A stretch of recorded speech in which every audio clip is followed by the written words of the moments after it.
commencer? Oui. D'accord. Qu'est-ce qu'on a dit tout à l'heure? On a dit que toute combustion est une transformation chimique. On vient de le dire. Oui. La question qui se pose maintenant, écoutez bien, est-ce qu'on peut avoir une réaction chimique, c'est-à-dire des substances qui disparaissent et des nouvelles substances qui apparaissent, mais pas une combustion? Je m'explique. Est-ce qu'on peut avoir une réaction chimique, mais dans les réactifs, il n'y a pas le O2 qui intervient? Vous avez compris la question? Oui. C'est-à-dire il y a deux produits ou bien deux substances qui vont réagir, mais le O2 n'est pas là. Oui. Donc il n'y a pas une combustion parce qu'on travaille, nous, avec le O2 qui est comburant. Vous voyez? Oui. Donc pour cela, on a besoin de quoi? On doit faire quoi pour répondre à cette question? En général, en physique, qu'est-ce qu'on fait? Pour répondre à une question, il faut faire quoi? Vas-y. Par quoi est connue les sciences physiques? Trouver les produits. Nouveau produit. Pour répondre à cette question, doucement, qu'est-ce qu'il faut faire? Oui, toi? Jriba, oui, c'est ça. L'expérience, très bien. On doit faire une expérience. Oui. Mais, est-ce que le O2 est présent? Non. Non, très bien, Imen. Non, il ne faut pas faire intervenir le O2. On va essayer de mélanger deux substances de telle sorte que le O2 n'est pas présent. Oui. Et on va voir s'ils vont réagir ou pas. Oui. Pour répondre à cette question, vous êtes d'accord? Oui. Donc je vais travailler avec quoi? Avec le fer. Voilà le fer en poudre. Voilà mon fer en poudre. J'ai là une boîte qui contient le fer. Quel est le symbole de l'atome du fer? Oui? F2. F2? F. Qu'est-ce que tu vois là? F. Je vais vous écrire le terme, le terme fer. Donc quel est son symbole? Fe. Voilà. Je vais essayer de mélanger le fer avec le soufre. Quel est le symbole du soufre? La lettre E?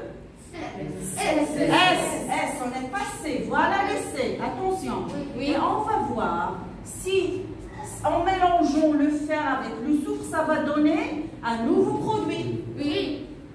Comment connaître que j'ai, ou bien savoir que j'ai un nouveau produit, si l'un des substances que j'ai fait mélanger a disparu? Si l'un peut disparaître, automatiquement l'autre a disparu. Oui.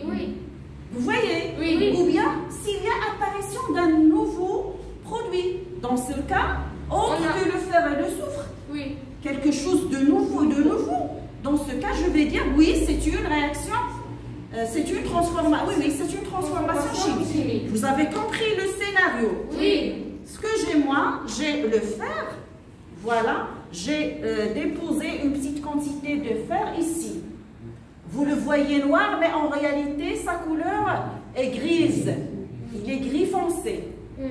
Vous voyez, c'est un gris foncé. Oui. Ça d'une part. D'autre part, malheureusement, je n'ai pas le soufre. Mais ce que j'ai, un savon en soufre. Voilà, savon kibris que j'ai acheté. Bon, je n'ai pas le soufre, je ne peux pas faire l'expérience, mais je vais quand même l'expliquer. Oui. Et vous allez imaginer avec moi et répondre ce qui va se passer. On va répondre à cette question. Après, je vais poster l'expérience faite par un collègue à moi qui a le matériel et qui a fait l'expérience parce qu'il a le soufre en poudre. C'est ça, il a le soufre. Donc, on va. Quelle est la couleur du soufre d'abord?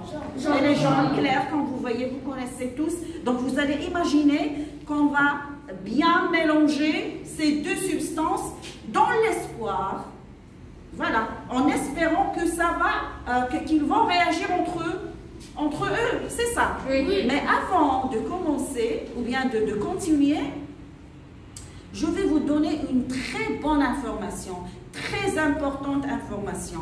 Laquelle? C'est qu'il y a une relation entre l'aimant et le fer. Laquelle? Donc vous voyez avec moi ici, j'ai déposé mon verre de montre ou bien mon assiette si vous voulez sur l'aimant. Ça s'appelle l'aimant. D'accord?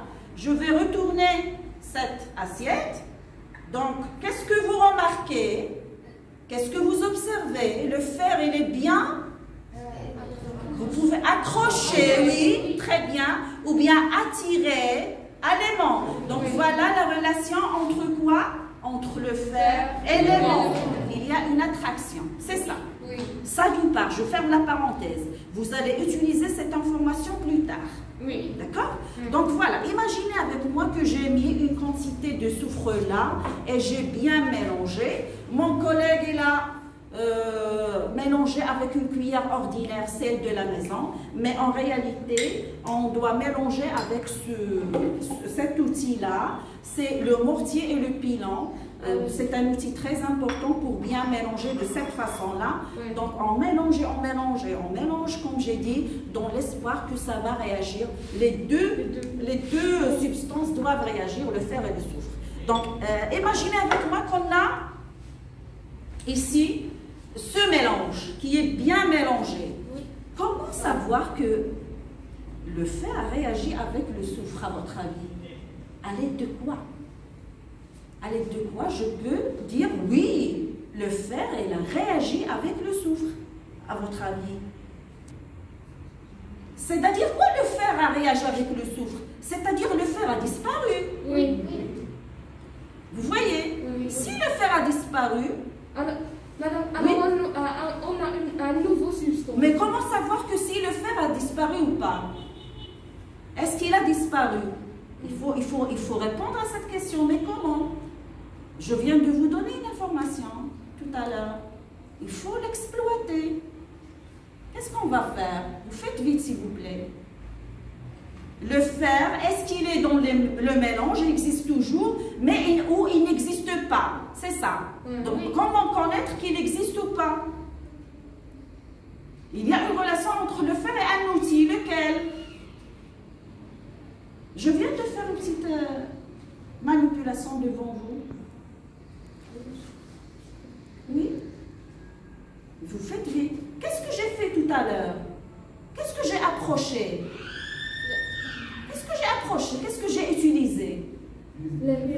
L'aimant. Oui, l'aimant. Voilà. Donc, qu'est-ce que je vais faire pour savoir si le fer existe ou non? On utilise l'aimant pour le trouver dans... Tu fais... oui? On utilise l'aimant pour le trouver, le soufre, s'il il est dans... Le soufre ou bien le fer? Le fer. Exactement. Oui. S'il est disparu... Très bien. Donc, qu'est-ce qu'on va faire? Écoutez là. Je vais approcher l'aimant. Si le fer est attiré par l'aimant, est-ce qu'il y a une réaction chimique? Oui ou non? Et si le fer est attiré par l'aimant, c'est-à-dire le fer, il existe? Non, c'est physique. Je n'ai pas posé la question, est-ce que c'est physique ou chimique? Est-ce qu'il a disparu? S'il est attiré par l'aimant, est-ce qu'il a disparu? Non. Non. Est-ce que c'est une réaction alors chimique? Non. Bien sûr que non. Parce que dans une réaction chimique, il y a disparition des substances et apparition de nouvelles substances. Donc elle est là. Si quand j'approche l'aimant de ce mélange et l'aimant n'attire rien, ça veut dire que le fer a disparu. Le fer a disparu. Et donc on a un nouveau substance. Un nouveau substance. Ça peut être, oui, et il y a une réaction chimique. Il y a une réaction chimique, d'accord? Donc je vous donne la réponse et vous allez voir la vidéo en réalité. Je vais essayer de coller cette vidéo avec la vidéo de mon collègue, Inch'Allah, si ça marche. Donc je vous donne le résultat. Quand on approche l'aimant, écoutez, malheureusement, le fer est attiré. Donc est-ce qu'il y a réaction? Bien sûr que non. Mais on ne baisse pas les bras, nous les physiciens et les chimistes. On ne baisse pas les bras. Qu'est-ce qu'on a dit? Peut-être le fer peut réagir avec le soufre avec une énergie d'activation. Vous voyez? Donc on va chauffer le mélange. On va poser le mélange par exemple ici. Et on va le bien ramasser dans les bords. C'est ça. Et on va chauffer un seul point. de ce mélange. Un seul point. Soudainement, après ce chauffage, on voit l'apparition d'un point lumineux, c'est-à-dire une incandescence. Et on cesse de chauffer, ça y est. C'est-à-dire, on a fait activer le fer et le soufre, c'est ça? Oui. Et on voit que, écoutez bien ce que je vais dire, parce que j'attends vos réponses. On voit que ce point lumineux se propage dans tout le mélange. هذه النقطة الحمراء أو هذا التوهج ينتشر في الخليط بأكمله. Et le point lumineux a disparu. Ça y est, il a passé par tout le mélange. Il a disparu. D'accord? Après, on se rend compte qu'on a trouvé une pierre. Au lieu d'une poudre, c'est une pierre. C'est une pierre de couleur brune. Il a une couleur brune. C'est une pierre. C'est-à-dire un solide compact et pas une poudre. Vous voyez? Ah, oui. Donc on peut l'attraper entre les mains comme ça, compact, sous forme d'une pierre. Oui. Il faut l'attendre se refroidir et on pose la question, est-ce que ça peut être un nouveau produit? Qu'est-ce qu'on va faire à nouveau pour trancher, pour dire c'est un nouveau produit ou pas? Qu'est-ce qu'il faut faire? Est-ce que le fer a disparu? On utilisera une autre fois le l'aimant. L'aimant, très bien. Donc on va approcher l'aimant de la nouvelle substance, si on veut dire, de cette petite pierre brune. Oui. Et heureusement, elle n'est pas attirée par l'aimant. C'est-à-dire, il y a réaction, oui ou non? Oui. Bien sûr que oui. Donc, la nouvelle substance, très bien, il y a réaction entre le fer et le soufre. Tu t'approches au tableau, s'il te plaît, toi qui es en train de filmer. Voilà, la nouvelle substance de couleur brune, elle a pour formule chimique FeS.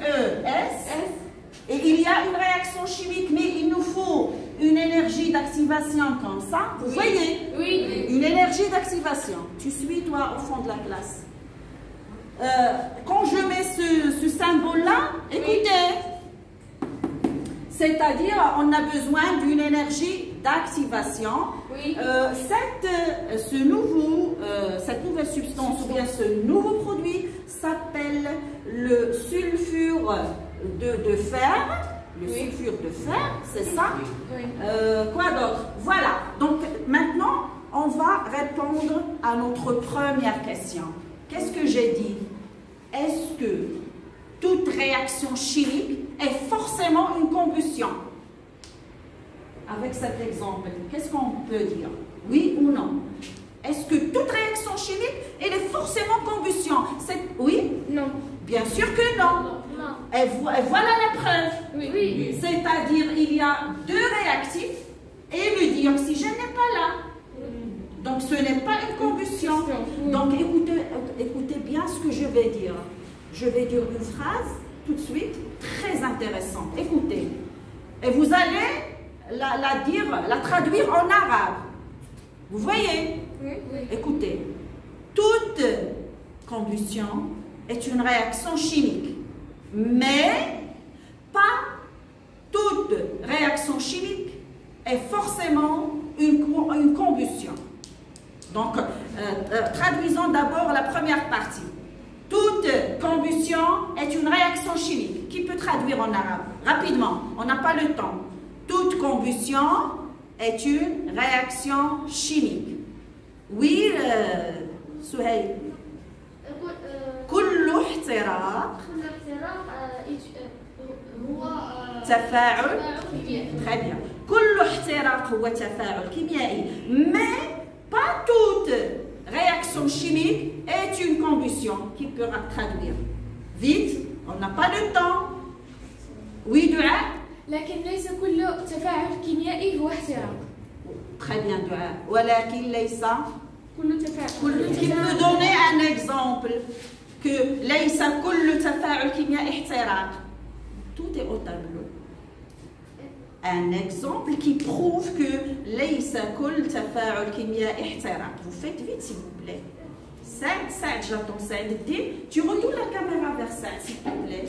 Mon adorable Saad. Elle est adorable, Saïd. Vas-y, Saïd. Le fer plus... Tu peux baisser la bavette? Oui, Saïd. Le fer plus Le soufre. Ça donne une nouvelle substance qui n'est pas attirée par l'aimant. Très bien. Tu arrêtes la vidéo, merci. Donc, comme je vous ai promis, mes chers élèves, voilà l'expérience réelle réalisée par mon collègue Abbas El-Gharabli. Comme vous voyez, il va mesurer une quantité bien précise du fer. Je rappelle, c'est la réaction entre le fer et le soufre. Donc voilà, il est en train de mesurer 7 grammes de fer en poudre et il va passer à mesurer 4 grammes de soufre en poudre. Comme vous voyez, il est en train de mesurer. Voilà, donc c'est 4 grammes de soufre en poudre.